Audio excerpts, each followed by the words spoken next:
Hello, on se retrouve aujourd'hui pour une vidéo où je vais vous partager mes favoris de 2025. Je me suis fait une petite liste de toutes les choses que j'avais envie de vous partager, que j'ai vraiment beaucoup aimé cette année 2025 et qui pour sûr vont m'accompagner dans l'année 2026. On commence avec les pièces un peu mode et en premier il y a ce sac, c'est un sac Massimo Dutti en daim que j'aime vraiment beaucoup. C'est un sac Kaba que j'ai eu pour mes 30 ans. C'est le sac que je ne quitte plus et qui je sais va m'accompagner encore pendant beaucoup d'années. Franchement je l'emmène partout et en plus comme c'est du daim ça tient vraiment très bien. Cette année 2025 je me suis mise à porter des gilets sans manches. Ça faisait quelques temps que j'avais envie de m'en acheter. Là cette année il y en a deux qui ont rejoint mon dressing que j'aime particulièrement. Deux complètement différents avec une manche plus courte pour celui-ci et celui-ci sans manche. Celui-là c'est un de mes préférés tant par la couleur que par la coupe. C'est un American Vintage et c'est vraiment des pièces qui te suivent tout au long des saisons, que ça soit au printemps, été, on peut porter sans rien en dessous ou avec un petit t-shirt. Je trouve que c'est des pièces qui s'accordent avec tout et qui font tout de suite un look, donc j'adore et je sais qu'en 2026 je vais probablement m'en acheter d'autres mais surtout les porter encore et encore. Ensuite ça c'est une nouvelle tendance de jean mais c'est les jeans barrel et j'ai craqué cette année en achetant un jean chez Zara que j'avais repéré depuis quelques temps et vraiment j'adore la coupe de ces jeans, je trouve que c'est hyper confortable et pareil c'est le genre de pièce qui tout de suite habille ton look, je trouve ça trop cool, je le porte d'ailleurs aujourd'hui parce que franchement c'est un jean pro confort et je pense que je vais m'en acheter dans d'autres couleurs parce que j'aime vraiment beaucoup la silhouette que ça fait avec ce genre de jean et je suis assez difficile en couple de jeans donc franchement je suis trop contente d'avoir testé et d'avoir adopté cette nouvelle coupe de pantalon. Pour finir on va parler des baskets et pas n'importe lesquelles, les Aloas. Cette année j'ai eu cette paire en bordeaux un peu rose que j'aime vraiment beaucoup et franchement j'ai envie de vous parler du coup de cette paire parce que de mettre un petit peu de couleur dans ces outfits avec des chaussures, ça trop cool. J'avais jamais vraiment osé, donc du moins pas depuis quelques années et là franchement je suis trop contente. C'est vrai que je trouve que Aloas il se différencie vraiment en termes de chaussures parce qu'il y a plein de choix de couleurs. Il y en avait des marrons avec lesquels j'avais beaucoup hésité aussi, que je trouvais très cool. Mais je trouve que voilà, c'est la petite pièce à avoir dans son dressing qui vient un peu upgrader ton look juste avec des chaussures. Et même en termes de qualité et de finition, je trouve qu'elles font vraiment le taf. Ensuite on va passer aux produits skincare et c'est une partie que j'avais trop hâte de vous parler parce que franchement j'ai eu pas mal de coups de cœur cette année, notamment pour une marque, c'est la marque On The Wild Side. C'est une marque bordelaise qui utilise à 90% de produits d'origine naturelle et franchement j'adore leurs produits, je trouve que la compo à chaque fois elle est hyper clean et en plus les produits fonctionnent vraiment, j'adore le packaging, enfin bref vraiment je suis fan de la marque et cette année ils m'ont contacté pour tester quelques-uns de leurs produits et du coup j'ai pu faire des tests sur le long terme.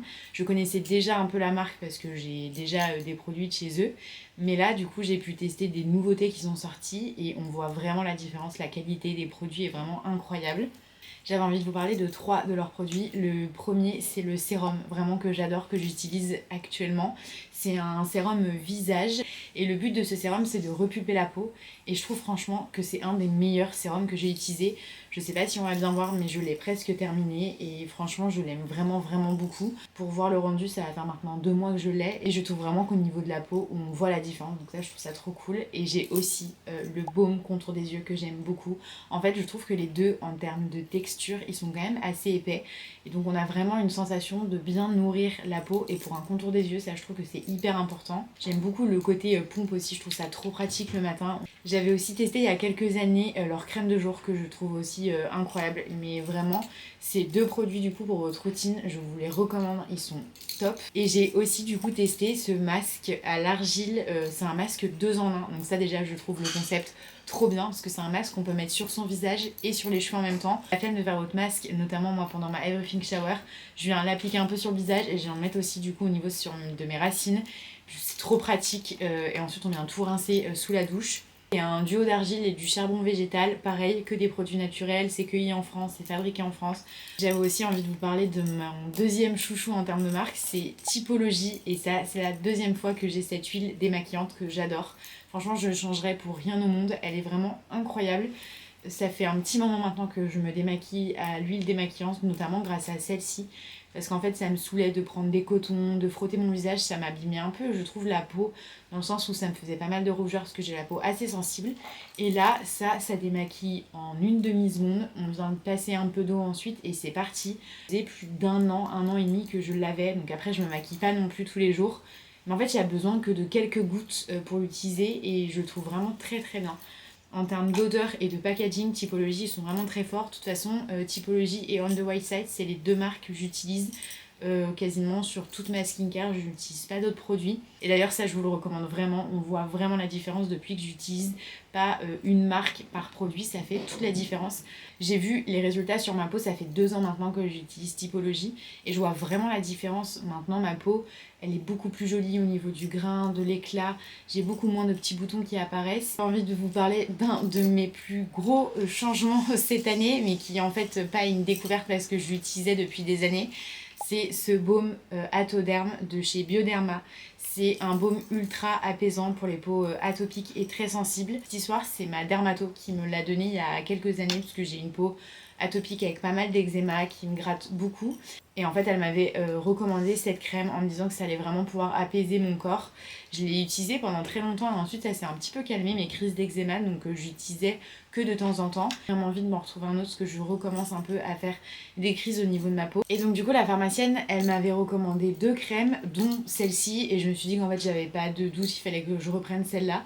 Et en fait, je me suis dit pourquoi pas tester de la mettre aussi sur le visage, notamment en hiver, parce que là j'avais quand même pas mal la peau qui tiraillait le soir. J'aime bien mettre une crème qui est très riche pour que le matin je me réveille avec une peau quand même bien hydratée. Et en journée, souvent j'aime bien mettre une crème un peu plus légère avec du SPF. Là, je me suis dit que ça pouvait être pas mal de tenter. Et pareil, un game changer. Depuis que je la mets, ma peau est beaucoup plus belle, elle est tout le temps hydratée, j'ai beaucoup moins de soucis d'irritation, de boutons, enfin je vois vraiment la différence. D'ailleurs, j'ai recommandé à ma soeur de la prendre parce qu'elle la connaissait déjà. Elle a elle aussi acheté et du coup elle m'a dit pareil, que franchement depuis qu'elle l'utilisait, sa peau était beaucoup plus belle, même s'il y a d'autres choses qui sont rentrées en jeu aussi. Et franchement, c'est vraiment une crème qui est top. Et même pour le visage, je trouve que quand on en met, en fait, elle s'absorbe assez rapidement, donc on n'a pas un fini gras sur la peau. Ce masque de nuit la neige, franchement, c'est encore une fois une très belle découverte cette année 2025. Là, c'est la version Eye Mask que j'adore. En plus, il est tout rouge, donc vraiment le packaging est adorable. Pareil, en termes de quantité, vous en mettez vraiment pas beaucoup, donc ça dure super longtemps. Je l'ai depuis quelques mois maintenant. J'aimais beaucoup la version masque complète, mais c'est vrai que des fois les cheveux viennent se coller et tout ça, donc celle que je fais un peu moins. Mais là, je trouve que vraiment c'est le format parfait. Les cernes, c'est vraiment un sujet que j'aime bien travailler en général. Donc là, quand je fais mes Everything Shower, je viens faire tous les soins possibles et je rajoute ça. J'utilise 1 à 2 fois par semaine et franchement, je le trouve trop cool. Il est hyper agréable à mettre, hyper agréable sur les yeux. Je trouve que c'est plus simple que des patchs parce qu'à partir du moment où c'est mis, ensuite après, voilà, ça va rester dans la peau, on le laisse toute la nuit. Mais c'est vraiment des coups de cœur la neige, franchement, ils font des très très bons produits et ça en fait partie de mes préférés. Et pour finir en skincare, j'avais envie de vous parler de cette petite huile. J'ai commencé à la mettre en 2025 et pareil, franchement, c'est un énorme coup de cœur. J'avais beaucoup entendu parler de l'huile Jisoo et j'avais un peu peur que ça soit un peu surcoté et en fait, pas du tout, du moins pas pour mes cheveux. J'adore la mettre après m'être coiffé les cheveux, vraiment je vois la différence et j'aime bien la mettre aussi après avoir fait mon everything shower quand mes cheveux sont secs. Je trouve qu'elle rend les cheveux hydratés et à la fois brillants, doux, elle sent super bon. Et en plus de ça, là ça reste un petit format et je trouve qu'elle tient super longtemps parce qu'avec la pipette, il n'y a pas besoin d'en mettre beaucoup non plus. La bouteille est toujours grasse, genre ça vous pourrez rien changer, c'est terrible, c'est toujours gras comme si je frottais l'huile partout alors que pas du tout. Mais vraiment, je l'adore et c'est une huile que je vais racheter et qui va continuer de m'accompagner en 2026 parce qu'elle est incroyable. Ensuite, j'avais envie de vous parler d'un de mes combos lèvres préférés du moment. En premier, on a le baume à lèvres de chez Summer Fridays. Ça, pareil, un gros coup de cœur en 2025, même si c'était déjà un coup de cœur en 2024. Et d'ailleurs, j'ai racheté celui-ci cette année parce que franchement, je l'adore. Et pour aller avec, je me suis dit que j'allais prendre un crayon à lèvres de chez Sephora. C'est un 8 Hour Colorful. C'est la teinte Cinnamon Brown. Et en fait, j'adore le combo des deux ensemble. Je trouve ça trop joli. Je mets pas souvent de rouge à lèvres. Et là, franchement, je trouve que du coup, ensemble, c'est super joli. Ça vient overliner la lèvre. Et vous rajoutez du baume par-dessus. Ça vient tout fondre et au niveau des couleurs ça match trop bien, franchement je les aime beaucoup et vraiment ce baume à lèvres là je l'ai aussi en pink sugar il me semble. Il est trop cool. Je sais pas si c'est le baume le plus hydratant mais comme beaucoup de baumes que j'ai comme ça je trouve que c'est un peu un baume gloss, j'aime bien plus le catégoriser comme ça mais c'est quand même un de mes préférés qui je trouve hydrate quand même le plus par rapport aux autres que je peux avoir. En 2026 je vais aussi continuer d'utiliser ce blush de chez Rare Beauty que j'utilise depuis pareil quelques années mais que franchement j'adore et dont je ne suis absolument pas déçue. Je l'ai depuis maintenant un petit moment et mis à part le fait qu'il coule un peu partout, le format est assez petit et pourtant il dure tellement longtemps, il est hyper bien pigmenté et je trouve franchement que le résultat, l'application, la pigmentation, elle est incroyable. C'est vraiment un bon rapport qualité-prix et j'aime particulièrement les produits de chez Rare Beauty. Même le bronzer, c'est mon deuxième et franchement je les adore. Et pour terminer, ça c'est un produit que je teste depuis peu vu que je l'ai eu à Noël, mais j'avais quand même envie d'en parler parce que franchement ce produit il est incroyable. Déjà rien que par le packaging, je vous l'ai montré dans mes hauls cadeaux, mais du coup je l'ai customisé. C'est un petit packaging tout simple avec une petite houppette et vous avez du coup le fond de teint qui est en version pad un peu. Je sais pas si on va bien voir, mais c'est un peu une mousse. J'avais un peu peur du résultat parce que moi j'ai eu le fond de teint de chez Typologie que j'aime vraiment beaucoup mais qui du coup est terminé. Et en fait j'adore le principe, je trouve qu'il est vraiment très cool. Il masque bien au niveau du teint, vous en mettez, je l'utilise un peu comme un anti-cerne slash fond de teint, mais je trouve qu'il est vraiment très très bien et je vous recommande. J'ai hâte du coup en 2026 de tester d'autres produits de chez Yepoda parce que j'en ai entendu que du bien. Et ça m'a vraiment convaincue de tester. Donc c'est maintenant à la partie un peu lifestyle. Déjà j'avais envie de vous parler de ma tasse. Je l'adore. C'est une tasse Natura et cette marque.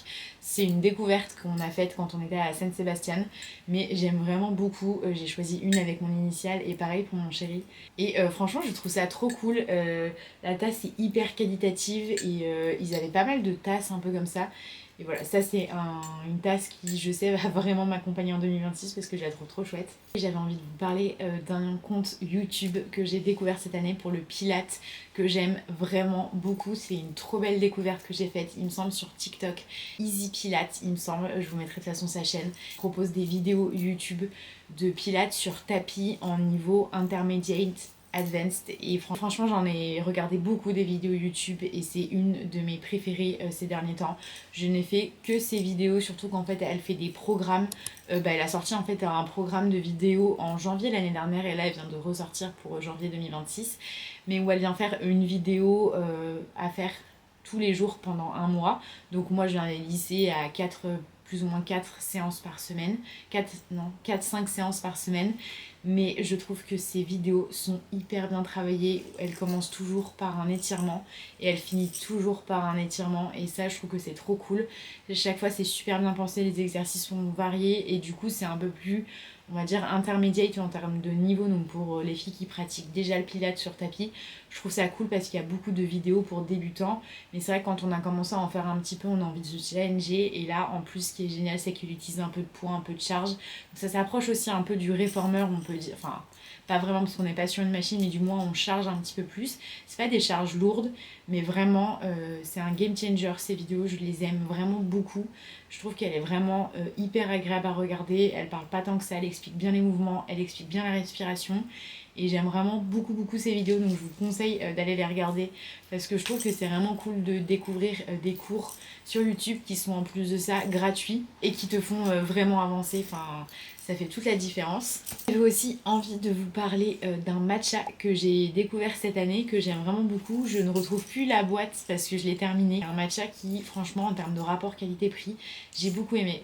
J'adore aussi le matcha de chez Noka Matcha, mais je vous avoue que là, franchement, dans les matchas un peu plus médium en termes de prix, je trouve que celui-ci fait vraiment la différence. J'avais déjà testé du matcha Co que j'aimais bien, mais qui je trouve était un peu plus fade. Et là celui-ci vraiment il a une très belle couleur, il a un très bon goût et franchement en termes de rapport qualité-prix il est vraiment incroyable. Du coup j'avais quand même envie de vous parler de ça parce que ça fait partie pareil de ma découverte de 2024-2025 et je sais qu'en 2026 je continuerai à en boire, surtout au moment du printemps parce que là sur l'hiver j'aime bien boire pas mal de tisane et de thé, mais c'est vraiment un produit que j'aime beaucoup, le matcha, je trouve ça très bon. Du coup voilà, je voulais quand même vous partager même si j'ai plus la boîte, cette marque de matcha parce que je l'ai trouvé vraiment très très cool et c'est toujours sympa de partager un peu les matchas qui restent des prix assez raisonnables mais qui sont pour autant de trop bonne qualité. J'avais envie de finir cette vidéo en vous partageant mes favoris lectures de cette année 2025. Depuis 2-3 ans maintenant, j'essaye de lire beaucoup plus et là cette année, j'ai beaucoup plus lu que les autres années, donc je suis plutôt fière. J'avais aussi envie de vous partager un peu mes musiques, mes films, mes séries que j'ai le plus écoutées ou regardées. En fait, je me souviens plus trop, j'arrive pas à savoir s'il y a des séries qui sont vraiment de cette année ou pas, vu que je note ça nulle part. Donc ça, pour 2026, j'ai vraiment envie de changer, de pouvoir justement noter les choses que j'ai vues et regarder. Parce que je suis sûre qu'il y a plein de séries que j'ai adorées. Bon, forcément, j'ai adoré The Summer I Turned Pretty, mais je sais que j'ai regardé plein d'autres films ou séries que j'ai adoré, mais je ne me souviens plus là comme ça. Donc je me suis dit que j'allais plutôt vous partager mes livres parce que là, je les ai dans ma bibliothèque et du coup, je peux pas les oublier. Le premier que j'ai adoré, c'est celui-ci de K.L. Walter, que j'ai vraiment beaucoup aimé. C'est L'été où ma vie a changé. Famille et elle décident de retourner au Martha's Vineyard, où ils ont l'habitude de passer tous leurs étés en famille. Et ils y retournent pour la première fois depuis que leur fille sœur est décédée. Et en fait, elle va rencontrer un garçon qui va changer beaucoup de choses. Elle parle beaucoup de deuil aussi, forcément, vu qu'elle a perdu sa sœur. Mais ça parle aussi d'amour, de liens familiaux, de la vie d'après. Enfin, vraiment, j'ai trouvé ce livre incroyable, très très beau.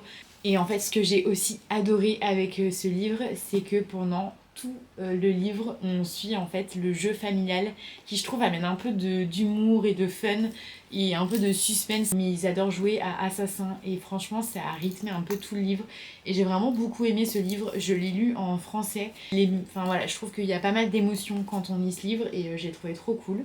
J'ai lu Just for the Summer, donc Le temps d'un été de Abby Jiménez, et pareil, c'est un énorme coup de cœur. Je pense que c'est une des premières fois que je lis un livre un peu romance qui n'est pas teenage mais qui est adulte parce qu'ils ont plus ou moins nos âges. Des personnages qui ont plus ou moins la trentaine ou du moins fin de vingtaine.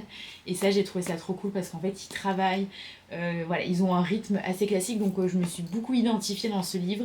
En fait, c'est deux personnes qui ont la même malédiction. À chaque fois qu'ils datent quelqu'un, qu'ils vont l'embrasser et qu'après ils se séparent parce qu'ils sont pas forcément faits l'un pour l'autre, qu'ils se rendent compte que ça matche pas, la personne qu'ils ont daté va rencontrer leur âme sœur juste après. Ils vont se rencontrer sur les réseaux sociaux en parlant tous les deux de cette malédiction. Et en fait, on les suit. Il y a pas mal de sujets, un peu de dépression, de relations toxiques, familiales avec sa mère et tout ça. Mais justement, j'ai trouvé qu'il était à la fois hyper profond et à la fois hyper émotionnel. Donc je l'ai trouvé vraiment très très cool. Et encore une fois, je me répète, mais j'ai beaucoup aimé le fait que ça soit une histoire d'amour d'adulte. J'étais obligée d'en parler parce que c'est une de mes autrices préférées, mais Serena Giuliano, j'adore ses livres. Là, le dernier, c'était Felicita, ça se passe au lac de Côme. Elle organise des mariages sur le lac de Côme. Et c'est pas du tout une romance parce qu'il n'y a pas d'histoire d'amour, mais on suit du coup Valentina qui organise des mariages sur le lac de Côme et qui se remet du deuil de sa meilleure amie. Encore une fois, c'est des histoires Serena Giuliano que j'ai lues hyper rapidement. Je trouve que c'est hyper agréable à lire. Du coup de référence à l'Italie vu que l'autrice est italienne et j'aime particulièrement l'Italie. J'y ai vécu quelques mois et j'avoue que voilà, de pouvoir voir des petits mots qui sont glissés dans le livre en italien et tout ça, ça me fait toujours voyager. D'autant que j'ai déjà été au lac de Côme, donc ça me parlait beaucoup. Donc encore une fois, j'ai adoré son livre. De toute façon, j'aime vraiment tous les livres qu'elle sort. Je trouve que les histoires sont très belles. Voilà, ça se lit super rapidement et donc je vous le recommande vraiment si vous connaissez pas cette autrice. Je vais finir parce que c'est ma dernière lecture de 2025, c'est The Pumpkin Spice Café. Alors franchement, ça j'en ai beaucoup entendu parler sur TikTok. J'avais un peu peur parce que j'ai entendu des gens qui étaient pas forcément à fond parce qu'en fait le livre n'est pas raconté par la personne, ça racontait un peu il et elle, donc d'un point de vue extérieur. Mais j'adore, si vous aimez Gilmore Girl, on va pas se mentir, c'est tout à fait l'ambiance dans ces livres-là. J'ai d'ailleurs commencé le deuxième parce qu'en fait elle en a fait plein. Je suis du coup dans ce premier livre, j'ai arrivé dans cette petite ville pour tenir un café et qui rencontre du coup, qui a un crush sur un des locaux qui est un fermier. Et en fait, c'est pareil, une histoire d'amour, d'amitié, de traumatisme, de travail sur soi. Et je trouve ça vraiment très intéressant. Et en fait, ce que je trouve génial, c'est que la suite des livres, on continue en fait de voir les autres personnages. Donc en fait, on a l'impression vraiment de continuer comme si on regardait une série. Et vraiment, c'est dans l'ambiance Gilmore Girl, donc ça ne pouvait que me plaire. Et voilà, j'ai beaucoup aimé. Enfin, voilà, j'aime bien lire en anglais, donc là sur mes livres coup de cœur, il y en a 2 en français et 2 en anglais. Mais je trouve que c'est des livres, si vous avez envie de vous mettre à la lecture en anglais, c'est des livres qui se lisent vraiment très très bien. Ça reste quand même, je trouve, pour les romances, des livres qui sont assez simples à lire en général. Donc je trouve que quand on les lit en anglais, ça passe plutôt bien. Donc voilà, je vous ai partagé un peu tous mes favoris de cette année 2025 et qui vont m'accompagner sur 2026. Et je suis sûre que j'en aurai encore d'autres en 2026. Mais c'est vraiment des produits que j'avais envie de vous partager parce que c'est vraiment des produits que j'aime. Et j'adore regarder ce genre de vidéos. C'est un peu un YouTube à l'ancienne de poser sa caméra comme ça et de parler. De partager parce que je trouve que c'est intéressant de pas toujours partager ce qu'il y a de nouveau, tout ce qui est dans la nouveauté, mais aussi partager des choses qu'on utilise et qu'on réutilise au fur et à mesure des années. Et ça, c'est vraiment des produits qui font partie de ma vie, on va dire. Donc j'avais envie de vous partager un peu tout ça. N'hésitez pas à me dire du coup si sur les produits que je vous ai présentés, vous les connaissez déjà, si certains vous êtes d'accord ou d'autres pas, si vous avez des livres à me recommander. Enfin franchement, n'hésitez pas en commentaire à me partager aussi vos favoris de 2025. Je vous fais des bisous et je vous dis à dimanche prochain.